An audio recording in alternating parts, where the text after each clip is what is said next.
Hey everyone, welcome to my channel, or welcome back if you are a returning visitor.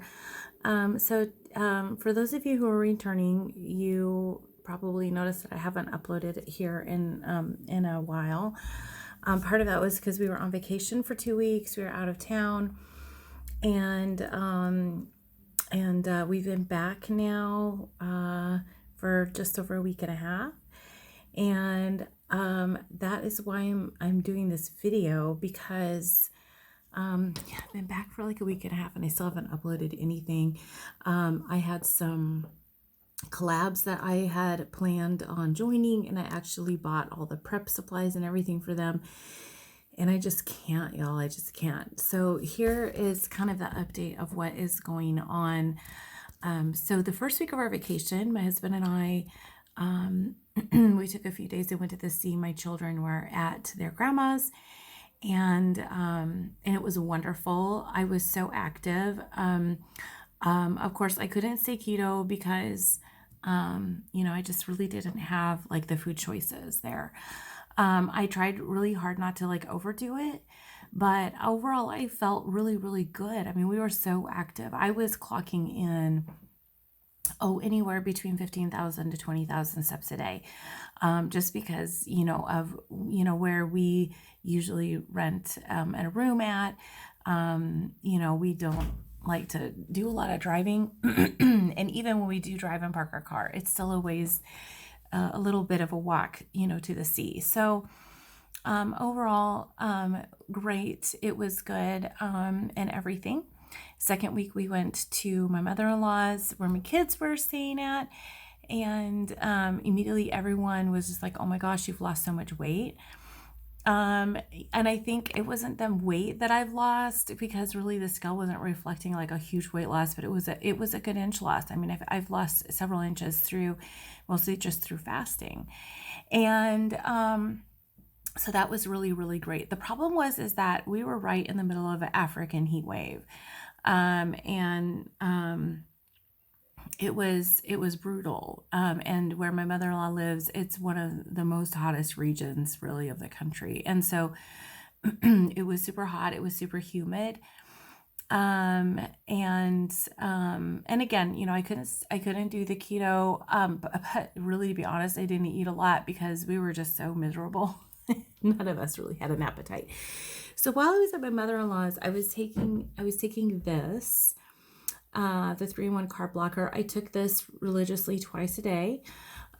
With it, you are supposed to stay active. I stayed as active as I possibly could, given the level of heat. But I have to say, I was staying, I was really trying to not, be sitting a lot. So I was, trying to, do a fair amount of walking. And I was getting in, I think on average about 6,000 to 7,000 steps a day.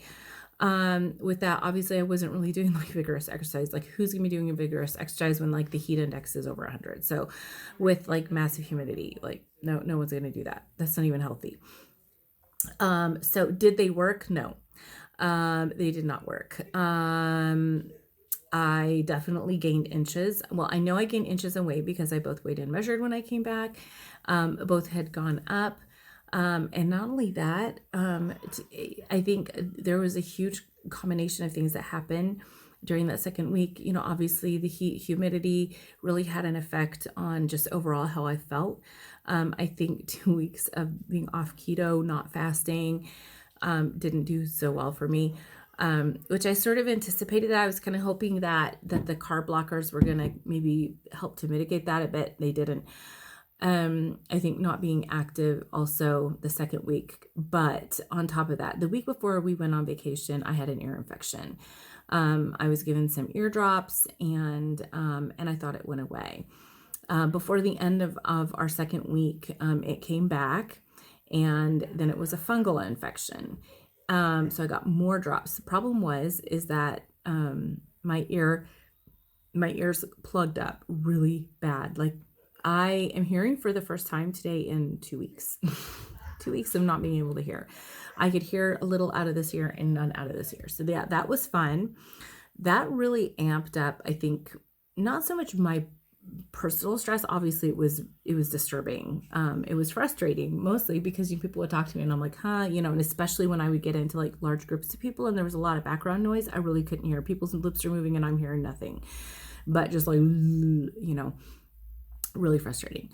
So I think, but it just sort of, I don't know, agitates you, right? Also, while I was at my mother-in-law's, I had a flare up. I have one chronic thing.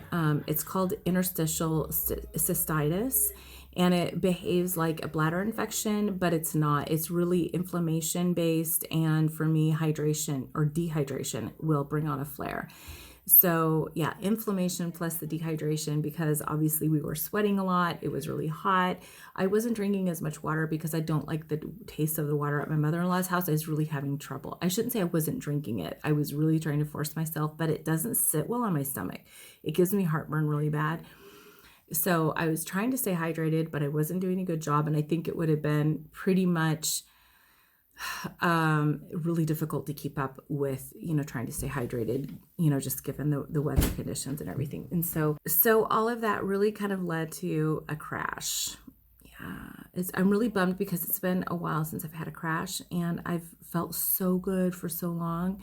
I mean, like really good.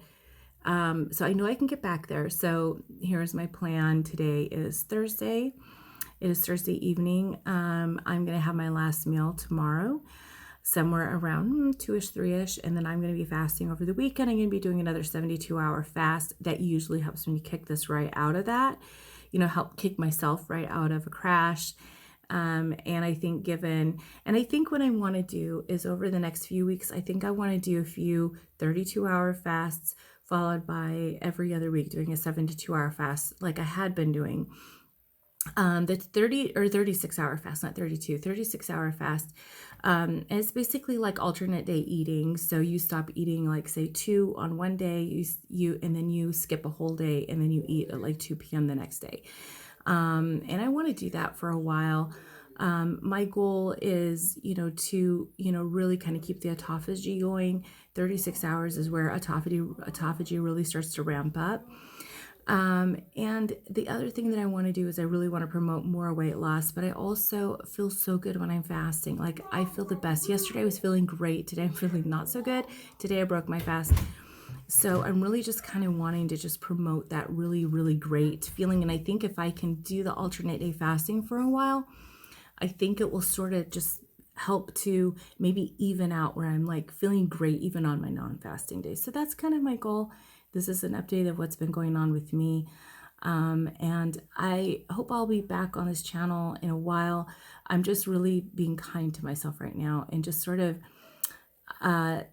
honing in on the areas that really need my immediate attention and really trying to focus there. And so the other things are just kind of getting shoved to the periphery right now. So I hope you all understand, but I'll be back with a fasting update. And I think for a while, I'm just going to kind of be keeping these, sort of health updates going on the channel because they're just so much easier to do than the other content. So I'll see you around. Bye.